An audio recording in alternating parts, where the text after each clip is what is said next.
السلام علیکم ورحمۃ اللہ۔ گزشتہ دنوں مشہور زمانہ موضوع اور ردی روایت اصحابی کالنجوم بأیہ مقتدیت مقتدیتم پر گفتگو کی تھی، اور میں نے یہ کہا تھا کہ ایسی ضعیف، موضوع، شاذ، منکر اور ردی روایات کے سہارے، ایسی ردی روایات کی آڑ میں خون خرابہ ہو رہا ہے، ہر جگہ دنگا ہو رہا ہے اور مسلمانوں کا قتل عام ہو رہا ہے۔ یہ دکھ کی بات ہے، اور میں صدمے سے کہہ رہا ہوں کہ پرانے مولوی یہ روایات بنا گئے اور اپنی موٹی موٹی کتابوں میں درج کر گئے۔ ہاں، اس وقت ایک عافیت تھی، کیونکہ وہ دبلے پتلے تھے، اس لیے وہ بندوں کو نہیں مارتے تھے، خون خرابہ زیادہ نہیں ہوتا تھا۔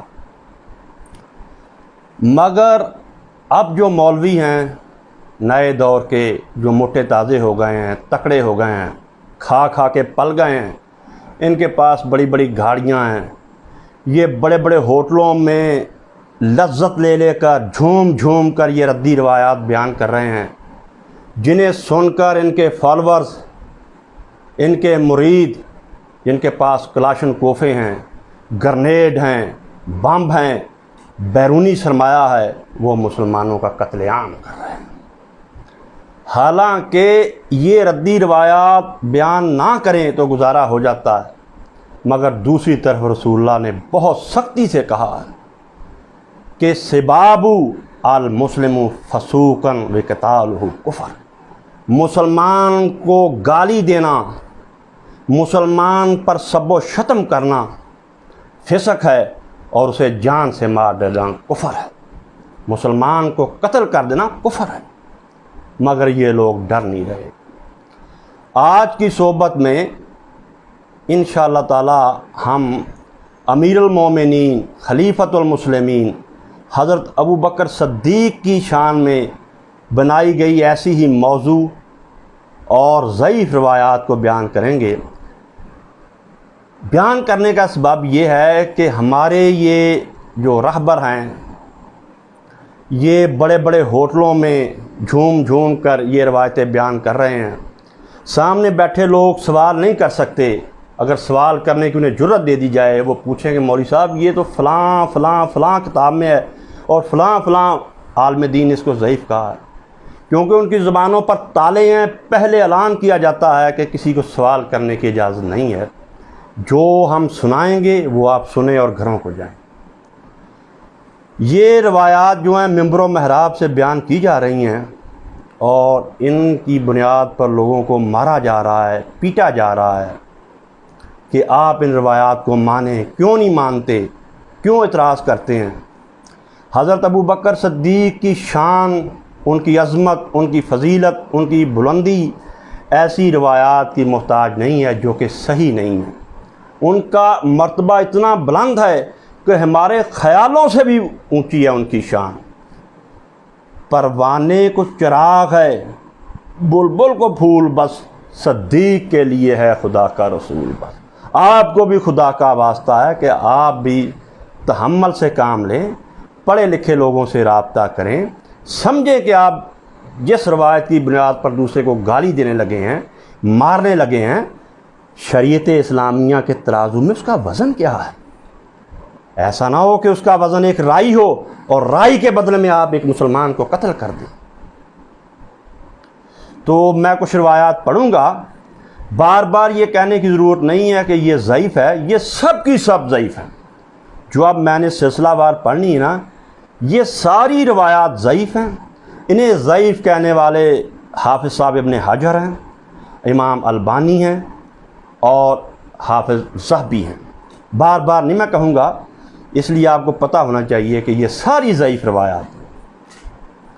نمبر 1، حضرت ابو ہریرہ رضی اللہ تعالیٰ عنہ کی طرف منسوب کیا گیا ہے کہ رسول اللہ صلی اللہ علیہ وسلم نے خطبہ دیا اور آپ نے فرمایا کہ جن جن لوگوں نے مجھ پر احسان کیا تھا میں نے ان کا بدلہ یہیں چکا دیا ہے، اب کسی کا مجھ پر کوئی احسان نہیں ہے۔ ہاں ابو بکر صدیق کے احسان ایسے ہیں، ان کے احسانات کا بدلہ میں دنیا میں نہیں چکا سکتا، آخرت میں چکاؤں گا۔ ان کو جو انہوں نے میرے ساتھ نیکیاں کی ہیں ان کا صلہ آخرت میں دیا جائے گا، اور اگر میں کسی کو خلیل بناتا تو میں ابو بکر صدیق کو خلیل بناتا۔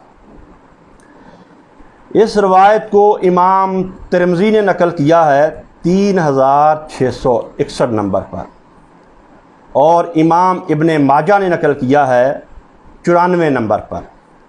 اس میں 2 خرابیاں ہیں، داؤد بن یزید ضعیف ہے اور الاعمش مدلس ہے۔ نمبر 2، ابن عمر رضی اللہ تعالیٰ عنہما بیان کرتے ہیں، یعنی ان کی طرف منسوب کیا گیا ہے کہ رسول اللہ صلی اللہ علیہ وسلم نے فرمایا، ابو بکر تم غار میں بھی میرے ساتھی تھے اور حوض پر بھی میرے ساتھی ہو۔ اسے ترمذی نے نقل کیا ہے 3670 پر۔ اس میں 2 خرابیاں ہیں، 2 ضعیف راوی جمع ہو گئے ہیں جنہوں نے یہ سٹوری گھڑی ہے۔ کثیر النوا ضعیف ہے اور جمیع بن عمیر وہ بھی ضعیف ہے۔ نمبر 3، حضرت سیدہ عائشہ بیان کرتی ہیں کہ رسول اللہ صلی اللہ علیہ وسلم نے فرمایا کہ ابو بکر کی موجودگی میں کسی کے لیے جائز نہیں ہے کہ وہ لوگوں کی امامت کرائے۔ ترمذی 3673، عیسیٰ بن مامون اس میں ضعیف راوی ہے۔ نمبر 4، ابن عمر رضی اللہ تعالیٰ عنہ کی طرف منسوب کیا گیا ہے کہ وہ بیان کرتے ہیں کہ قیامت کے دن رسول اللہ صلی اللہ علیہ وسلم نے فرمایا کہ سب سے پہلے میں اٹھوں گا، پھر ابو بکر اٹھیں گے اور پھر عمر اٹھیں گے۔ یہاں میں نے ایک عالم دین کو سنا کہ وہ شیشے کے گلاس میں پانی پی رہے تھے اور بڑے لطف لے لے کے اس ضعیف اور ردی روایت کو بیان کر رہے تھے، اور سامنے جو مٹی کے مادو بیٹھے تھے وہ جھول رہے تھے۔ تو کہتے ہیں کہ ابو بکر اٹھیں گے، عمر اٹھیں گے، اور پھر ہم بقیع کی طرف آئیں گے، پھر اہل بقیع اٹھیں گے۔ ترمذی 3692، اس میں عاصم بن عمیر العمری ضعیف راوی ہے۔ نمبر 5، حضرت ابو ہریرہ رضی اللہ تعالیٰ عنہ بیان کرتے ہیں کہ رسول اللہ صلی اللہ علیہ وسلم نے فرمایا کہ میرے پاس جبرائیل آئے اور وہ مجھے جنت کے پاس لے گئے۔ میں نے جنت کا وہ دروازہ دیکھا جہاں سے میری امت داخل ہوگی۔ جب میں نے یہ خبر صحابہ کو بتائی تو حضرت ابو بکر صدیق نے کہا کہ کاش یا رسول اللہ میں بھی آپ کے ساتھ تھا، میں بھی وہ دروازہ دیکھتا۔ تو آپ نے فرمایا کہ ابو بکر میری امت میں سب سے پہلے جو جنت میں داخل ہوگا وہ تو ہوگا، یعنی امت محمدیہ میں سب سے پہلے داخل ہونے والے شخص ابو بکر صدیق ہیں۔ اسے امام ابو داؤد نے نقل کیا ہے 4652 نمبر پر۔ اس میں ابو خالد الجادہ ضعیف راوی۔ نمبر 6، حضرت عمر رضی اللہ تعالیٰ عنہ کے پاس حضرت ابو بکر صدیق کا ذکر ہوا تو وہ رونے لگ گئے۔ انہوں نے کہا کاش میری ساری نیکیاں ابو بکر کو مل جائیں، اس کی صرف 2 دن کی نیکیاں مجھے مل جائیں، 1 دن کی 1 رات۔ دن وہ جب رسول اللہ کی وفات کے بعد اہل عرب مرتد ہو گئے تو انہوں نے جس استقامت کے ساتھ ان سے جنگ لڑی تھی وہ نیکیاں مجھے مل جائیں، اور دوسری وہ رات جس رات وہ غار ثور میں ٹھہرے تھے، انہوں نے سوراخ بند کیے، 1 بند کیا، 2 بند کیا، سارے سوراخ کپڑوں سے بند کر دیے، اور جب کپڑے ختم ہو گئے تو انہوں نے اپنے پاؤں کی ایڑیاں رکھ دیں اور پھر سانپ نے ان کو ڈس لیا تھا۔ کہتے ہیں کہ یہ 1 دن اور 1 رات کی نیکی ابو بکر کی مجھے مل جائیں اور میری ساری عمر کی ابو بکر نیکیاں لے لیں تو مجھے یہ سودا منظور ہے۔ یہ دلائل النبوہ میں امام بہقی نے نقل کیا ہے، اس میں فرات ابن الصائب اور میمون بن مہران دو ضعیف راوی ہیں، دو خرابیاں آ گئی جن کی وجہ سے یہ روایت ضعیف ہے، اس لیے اسے بیان نہیں کرنا چاہیے۔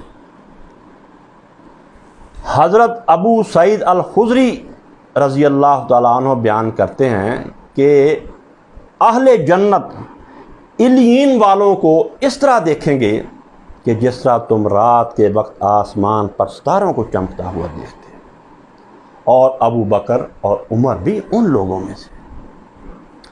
ابو داؤد 3987، اسے شیخ ناصر الدین البانی نے ضعیف قرار دیا ہے، یہ ضعیف روایت ہے۔ نمبر 8، حضرت ابو بکر صدیق کی شان میں 8ویں ضعیف روایت، حضرت محمد صلی اللہ علیہ وسلم کی طرف منسوب کیا گیا ہے کہ آپ نے فرمایا کہ ابو بکر اور عمر دونوں جنتی بوڑھوں کے سردار ہیں۔ اسے امام ترمذی نے اور کئی لوگوں نے نقل کیا۔ یہ روایت اسے مشکات کے حاشیے میں حافظ زبیر علی زئی نے صحیح کہا ہے، حسن کہا ہے۔ یہ روایت جہاں جہاں بھی آئی ہے، اس کے جتنے بھی طرق ہیں الحمدللہ اس کی میں نے تخریج کی ہے، یہ سب کی سب ضعیف روایات، اور اس کی تفصیل ہم نے اپنی کتاب مولا علی کے پہلا حصہ میں لکھ دی ہے۔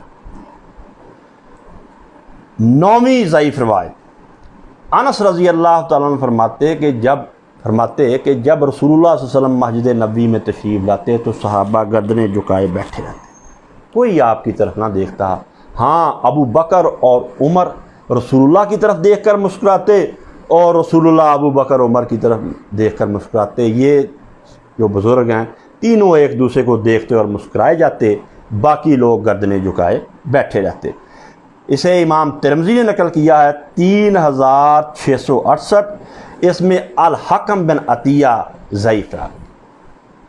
نمبر 10، دیکھ لیں یہ سارے ممبروں پر بیان ہو رہی ہیں اور ان کی اصلیت نہیں ہے، ان کی وجہ سے ہمارے بھائی خون میں ڈوب رہے ہیں، کٹ رہے ہیں، گھر اجڑ رہے ہیں، ہر طرف دنگا ہے، فساد ہے، اور حقیقت ان کی کچھ نہیں۔ یہ بات کہنے پہ بھی لوگ اب چراغ پا ہوں گے کہ ان کی حقیقت کوئی نہیں ہے، یہ سب ضعیف ہیں۔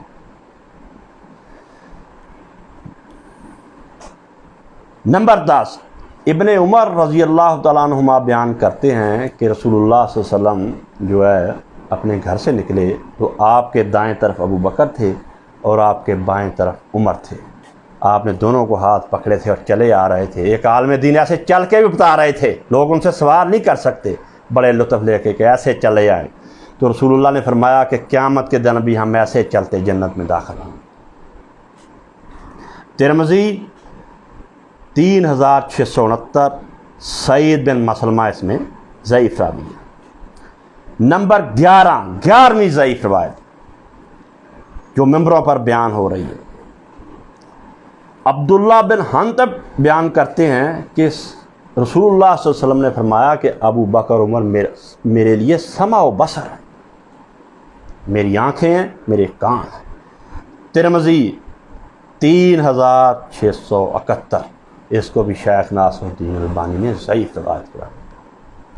نمبر 12، حضرت ابو سعید الخدری بیان کرتے ہیں کہ رسول اللہ علیہ وسلم نے فرمایا کہ ہر نبی کے 2 وزیر زمین پر ہوتے ہیں اور 2 وزیر آسمان پر ہوتے ہیں، اور میرے 2 وزیر آسمان میں تو جبرائیل ہیں اور میکائیل ہیں، زمین پر میرے 2 وزیر ایک ابو بکر ہیں اور دوسرے عمر ہیں۔ یہ روایت بھی ضعیف ہے۔ ترمذی 3680، اس کو بھی شیخ ناصر الدین البانی نے ضعیف قرار دیا۔ نمبر 13، ابن مسعود رضی اللہ تعالیٰ عنہ کی طرف منسوب کیا گیا ہے کہ ہم لوگ بیٹھے تھے تو آپ نے فرمایا ابھی آپ لوگوں کے سامنے ایک جنتی شخص آئے گا، پکا جنتی شخص ہوگا۔ آپ نے یہ کہا اور اسی وقت حضرت ابو بکر صدیق نمودار ہو گئے، وہ سامنے آ گئے۔ ترمذی 2287، ابو داؤد 4634، یہ مرسل اور منقطع روایت ہے، منقطع ہونے کی وجہ سے یہ ضعیف ہے۔ حضرت سیدہ عائشہ نمبر 14 بیان کرتی ہیں کہ چاندنی رات تھی، ہم بیٹھے ہوئے تھے، میری گود میں رسول اللہ صلی اللہ علیہ وسلم کا سر تھا، میں نے آسمان پر چمکتے ستاروں کو دیکھا اور کہا یا رسول اللہ کسی کی اتنی نیکیاں بھی ہوں گی؟ تو آپ نے فرمایا ہاں، عمر کی اتنی ہی نیکیاں ہیں جتنی آسمان پر ستارے ہیں۔ تو میں نے کہا پھر ابو بکر کہاں گئے ہیں، ابو بکر کی نیکیاں کہاں گئی؟ تو انہوں نے کہا کہ عمر کی ساری نیکیاں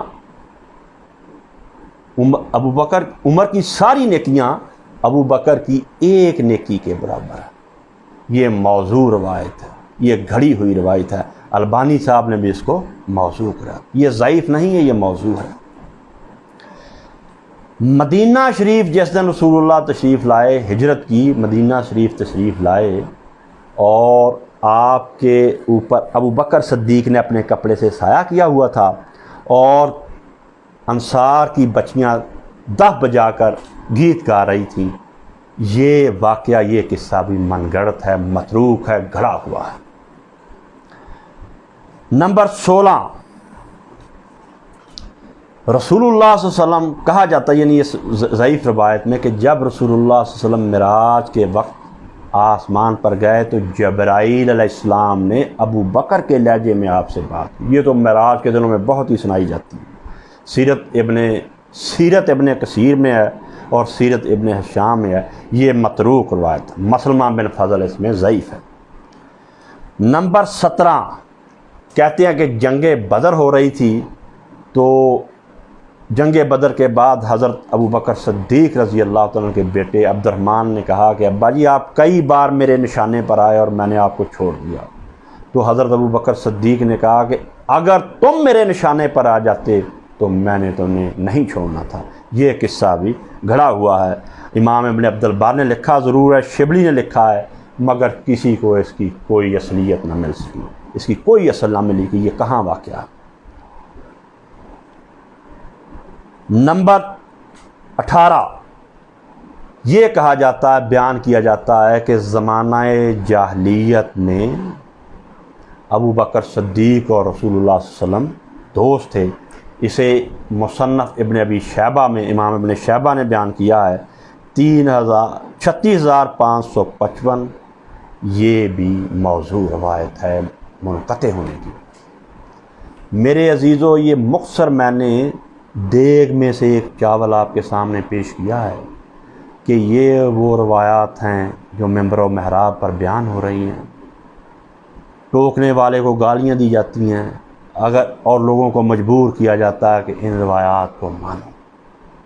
تو خدا را رسول اللہ کی امت پر رحم کرو۔